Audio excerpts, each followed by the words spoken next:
राजस्थान में प्रमुख पठार।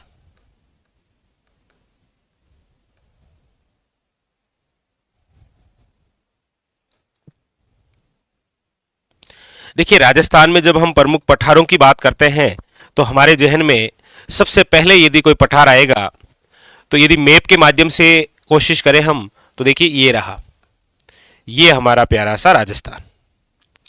इस राजस्थान में याद रखिएगा, यहां पर जो पठार है ना, यहां यहां इस पठार का नाम है आपके, याद रखिएगा, भूमट का पठार। ये पठार कौन सा है? याद रखिएगा, भूमट का पठार। और भूमट के पठार का जो विस्तार है वो है आपके सिरोही। सिरोही के बाद में आता है कौन सा? उदयपुर। उदयपुर के बाद में कौन सा? डूंगरपुर। डूंगरपुर के बाद में कौन सा? बांसवाड़ा। यानी कि इन जिलों में जो विस्तृत पठार है वो कौन सा है? याद रखिएगा, भूमट का पठार। और भूमट का जो पठार है ये किस राज्य के साथ सटा हुआ है? तो आप कहेंगे सर इधर जो राज्य है वो है गुजरात। गुजरात के साथ, गुजरात के साथ सटा हुआ पठार कौन सा है? याद रखिएगा, वेरी वेरी इंपॉर्टेंट, भूमट का पठार। याद रहेगा, भूमट के जस्ट पठार के बाद में जो दूसरा इंपॉर्टेंट आता है वो आपके यहां पर, अब आप कहेंगे सर यहां पर कौन सा पठार है? यहां पर है आपके सलूम्बर जिले के अंदर, और वो जो पठार है वो कौन सा है? याद रखिएगा, लसाड़िया का पठार। यहां पर जो भूभाग है वो किसका है? याद रखिएगा, लसाड़िया का पठार। और लसाड़िया का जो पठार है वो कहां पर है आपके? याद रखिएगा, वर्तमान सलूम्बर जिले में। कहां पर है? सलूम्बर के अंदर ही तो है। ठीक है, पहले आप उदयपुर पढ़ा करते थे, अब आपको क्या पढ़ना है? सलूम्बर। इसके अलावा यदि यहां मैं चर्चा करूं, यहां तो आप सब जानते हैं यहां पर जो पठार है इसका नाम क्या है? हाड़ौती का पठार। हाड़ौती का पठार। और ये जो हाड़ौती का पठार है, याद रखिएगा, ये आपके कोटा, बूंदी, बारां और झालावाड़ यहां विस्तृत है। ठीक है, लेकिन अब इसके अलावा जो दो पठार में लिख रहा हूं बहुत ज्यादा इंपॉर्टेंट है। ये तो हो गया, कोई दिक्कत नहीं है, भूमट का पठार हो गया आपके सामने, दूसरा लसाड़िया का पठार हो गया, तीसरा आपके सामने हाड़ौती का पठार हो गया। अब जो मैं लिख रहा हूं फिर आपको मैप में दर्शा दूंगा, और वो है आपके सामने सबसे पहले, वो है भोराट का पठार। कौन सा है? भोराट का पठार। याद रखिएगा, एग्जाम के अंदर यहां से एक क्वेश्चन आ जाएगा आपके। भूमट का पठार, ये है भोराट का पठार। भूमट का जो पठार है वो गुजरात राज्य के साथ सटा हुआ है, सिरोही, उदयपुर, डूंगरपुर और बांसवाड़ा जिलों में विस्तृत है। लेकिन भोराट के पठार की जब बात आती है तो ये विस्तृत है आपके गोगुंदा से लेकर कुंभलगढ़, यानी कि कुंभलगढ़ से गोगुंदा। कुंभलगढ़ कहां पर है? आप कहेंगे सर राजसमंद में। और गोगुंदा कहां पर है? आप कहेंगे सर उदयपुर में। तो कुंभलगढ़ से लेकर गोगुंदा के मध्य का जो भाग है उसे आप क्या बोलते हैं? याद रखिएगा, भोराट का पठार। यह भी इंपॉर्टेंट है। इसके अलावा एक विशेष और पठार है आपके सामने, और वो है ऊपरमाल का पठार। ऊपरमाल का पठार।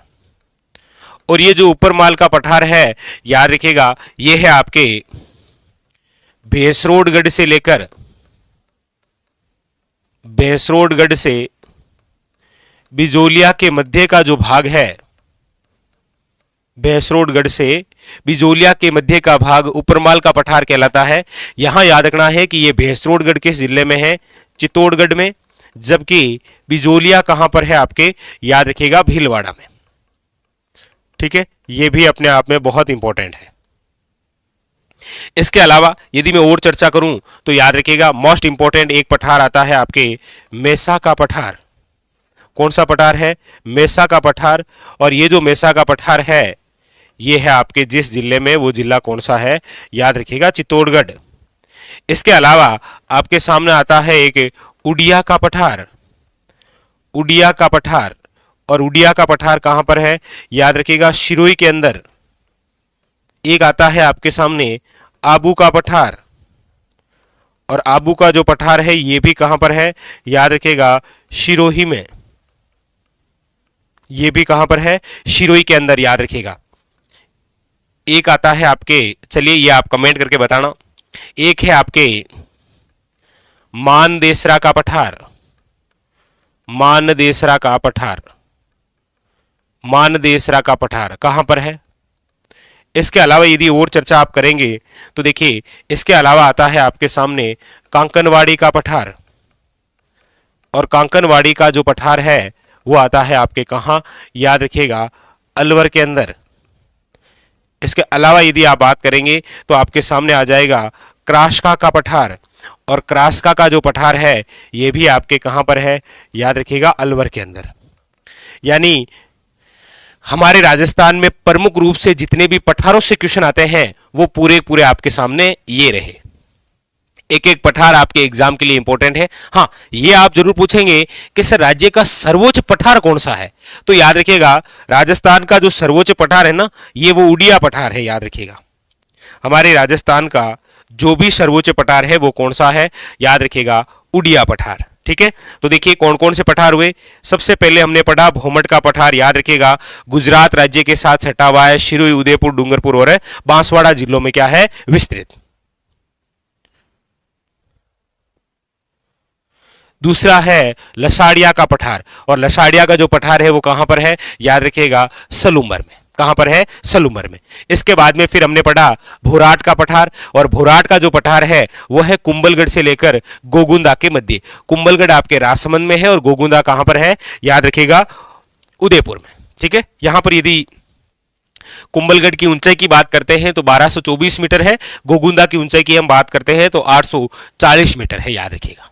ठीक है, दूसरी बात उपरमाल के पठार को लेकर हमारी चर्चा हुई। उपरमाल का जो पठार है वो भैंसरोडगढ़ से लेकर बिजोलिया के मध्य है, और भैंसरोडगढ़ आपके चित्तौड़गढ़ में है और बिजोलिया आपके भीलवाड़ा में है। ठीक है, चलिए इसके बाद में फिर हमारी चर्चा हुई मेसा के पठार को लेकर। मेसा का पठार इसीलिए इंपॉर्टेंट हो जाता है क्योंकि एक तो इसका आकार टोपीनुमा है, और दूसरी खास बात क्या है, दूसरी खास बात यह है कि मेसा के पठार पर चित्तौड़ दुर्ग अवस्थित है। चित्तौड़गढ़ जो दुर्ग है वो किस पठार पर है, मेसा के पठार पर। फिर हमने पढ़ा है उड़िया का पठार, और उड़िया के पठार की अपनी इंपॉर्टेंस है कि यह राज्य का सबसे ऊंचा पठार है जिसकी ऊंचाई है 1360 मीटर। लीजिए 1360 मीटर। ठीक है, फिर हमने पढ़ा है आबू का पठार है आपके कहां पर, सिरोही के अंदर। इसके अलावा ये मोस्ट इंपॉर्टेंट याद रखिएगा कांकनवाड़ी का पठार जो कि अलवर में है, क्रास्का का पठार जो कि आपके अलवर के अंदर है, ये हाड़ौती का पठार हमने पढ़ लिया, हाड़ौती क्षेत्र, कोटा, बूंदी, बारां और झालावाड़। तो हमारे राजस्थान में आप जो प्रमुख रूप से पठार पढ़ते हैं ना वो आपके सामने यही है। ठीक है, एक आपको कमेंट करके बताना है कि मानदेसरा पठार कहां अवस्थित है। ठीक है, ये आप बता देना।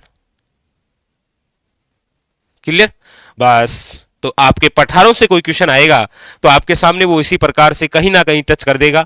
जैसे उपरमाल का पठार है तो आप यहां पर एक आंदोलन पढ़ते हैं, बिजोलिया किसान आंदोलन। ठीक है, भोमट का पठार है तो यहां पर आप एक ही आंदोलन पढ़ते हैं, इस प्रकार से। ठीक है, तो आपके एग्जाम में यहीं से क्वेश्चन आने हैं, बस स्टार लगा लीजिए।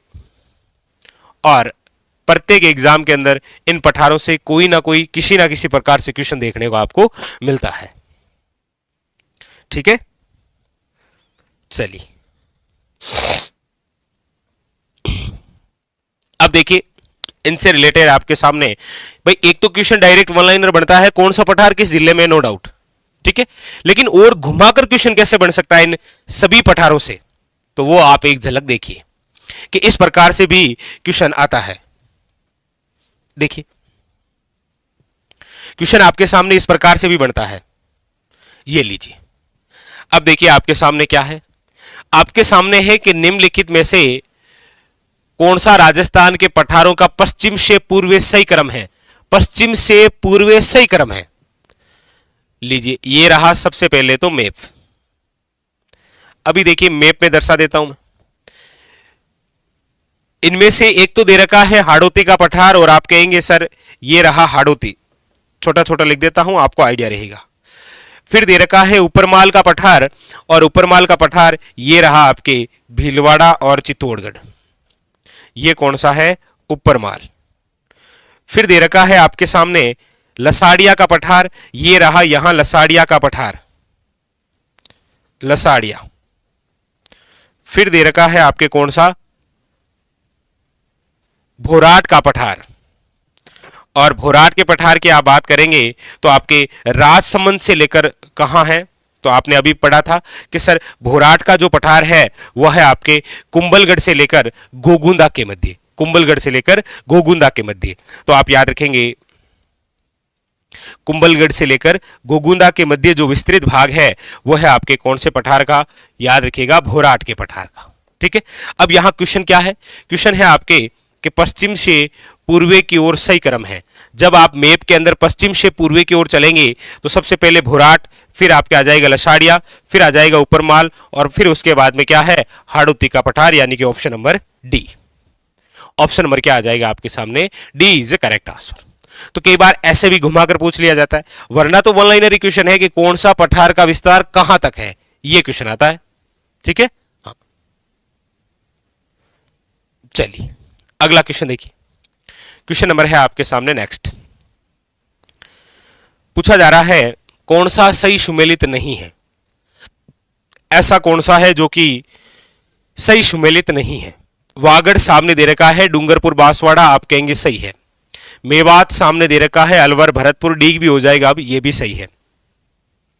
भोमट सामने दे रखा है, प्रतापगढ़ और चित्तौड़गढ़ आप कहेंगे सर भोमट जो है ना वो गुजरात राज्य के साथ सटा हुआ है, यानी कि सिरोही, आपके उदयपुर, आपके डूंगरपुर और बांसवाड़ा वहां, तो सी है वो गलत है।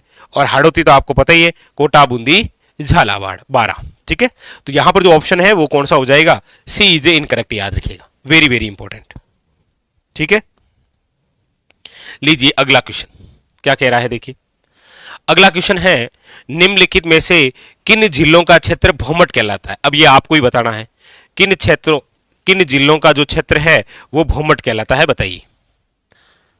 आप कहेंगे सर ये जो क्षेत्र है ये भोमट है। अब देख लीजिए कौन सा क्षेत्र है। क्या बाड़मेर जालोर शिक्कर है? आप कहेंगे नहीं, शिक्कर चूरू बाड़मेर है, ये भी नहीं। आप कहेंगे सर ऑप्शन नंबर जो है वो है A is correct answer, A is correct answer. ठीक है, चलिए अगला लीजिए क्या कह रहा है। अगला है आपके सामने कि निम्न कथनों पर विचार कीजिए और सही उत्तर कूट से दीजिए। आपके सामने कुछ कथन दे रखे हैं, आपको इन कथनों को आराम से पढ़ना है और उसके बाद में कूट के आधार पर यह निश्चित करना है कि कौन सा सही है। ठीक है, सबसे पहली बात देखिए, सबसे पहली बात है कि भोराट का पठार कुंभलगढ़ और राजसमंद के मध्य स्थित है। पहली बात कि भोराट का जो पठार है वो कुंभलगढ़ और राजसमंद के मध्य स्थित है। दूसरा है उत्खात स्थलाकृति चंबल बेसिन में मिलती है। और अगली बात रघुनाथगढ़ उत्तरी अरावली का सर्वोच्च शिखर है। पहली बात तो आप कहेंगे सर ये तो राइट है कि रघुनाथगढ़ जो है वो उत्तरी अरावली का सर्वोच्च शिखर है, क्योंकि इसकी ऊंचाई भी 1055 मीटर है। 2 नंबर कह रहा है कि उत्खात स्थलाकृति चंबल बेसिन में मिलती है। बिल्कुल आप कहेंगे सर जब चंबल नदी बहती है तो चंबल नदी द्वारा अउर नाली का अपवर्दन से जो कंदरायुक्त भूमि बनती है ना वो किस आकार की होती है? उत्खात स्थलाकृति। और यहां दे रखा है कि भोराट का जो पठार है वो कुंभलगढ़ और राजसमंद के मध्य स्थित है। हम भोराट के पठार की चर्चा करते हैं, भोराट, तो याद रखिएगा ये जो भोराट का पठार है ये आपके कुंभलगढ़ वे गोगुंदा के मध्य स्थित है। ये हमने पढ़ा था। ठीक है, याद रखिएगा इंपॉर्टेंट बात। बिल्कुल कुंभलगढ़ और गोगुंदा के बीच है ये, बिल्कुल सही है। तो यहां पर जो ऑप्शन नंबर है वो हो जाएगा आपके सामने ए इज ए करेक्ट आंसर। चलिए अगला देखिए। अगला क्वेश्चन है निम्नलिखित में से कौन सा पठार अरावली पर्वत से संबंधित है? यानी कौन सा ऐसा पठार है जो कि अरावली पर्वत से संबंधित नहीं है? यहां पर पढ़िएगा, नहीं है। लसाड़िया का पठार आप कहेंगे सर सलुम्बर में है और सलुम्बर अरावली के भाग में आता है। उड़िया का पठार शिरोई में है और शिरोई तहसील शुरुआत होती है राजस्थान में अरावली की। भोराट का पठार है, ये भी आपके कुंभलगढ़ और गोगुंदा है। तो आप कहेंगे सर ये भी तो अरावली का भाग है। यहां पूछ रहा है अरावली से संबंधित नहीं है, बघेलखंड का पठार, ऑप्शन नंबर सी। याद रखिएगा ऑप्शन नंबर क्या हो जाएगा, यहां सी है वो करेक्ट आंसर हो जाएगा, बघेलखंड। नेक्स्ट अगला देखिए, अगला है आपके सामने कि कुंभलगढ़ और गोगुंदा के बीच विस्तृत पठार किस नाम से जाना जाता है। कुंभलगढ़ है आपके राजसमंद में, गोगुंदा है आपके उदयपुर में।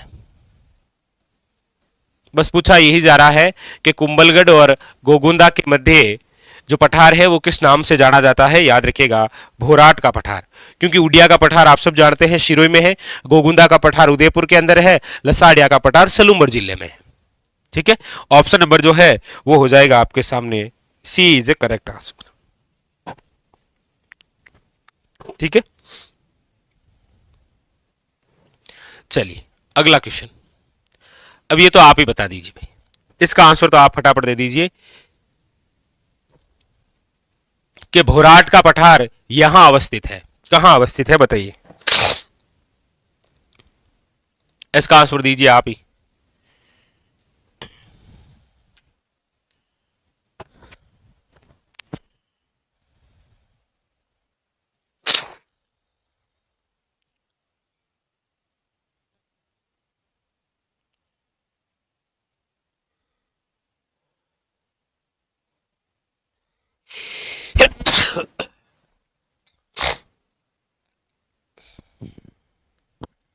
चलिए बिल्कुल पता चल गया आपको, भोराट का जो पठार है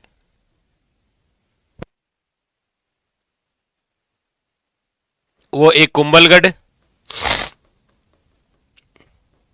एक गोगुंदा, गोगुंदा उदयपुर और Kumbhalgarh Rajsamand, option number A. अगला देखिए, अगला क्वेश्चन है आपके सामने कि निम्नलिखित में से कौन सा जिला भोराट पठारी प्रदेश में अवस्थित है। भोराट, भोराट के अंदर तो दो जिले आते हैं, एक उदयपुर आता है और एक राजसमंद आता है, क्योंकि भोराट का विस्तार ही तो है ना कुंभलगढ़ से लेकर गोगुंदा के मध्य। इन दोनों में से एक ऑप्शन में है, ऑप्शन नंबर बी। क्वेश्चन पूछने का तरीका समझिए, कैसा भी हो सकता है उसका। ठीक है,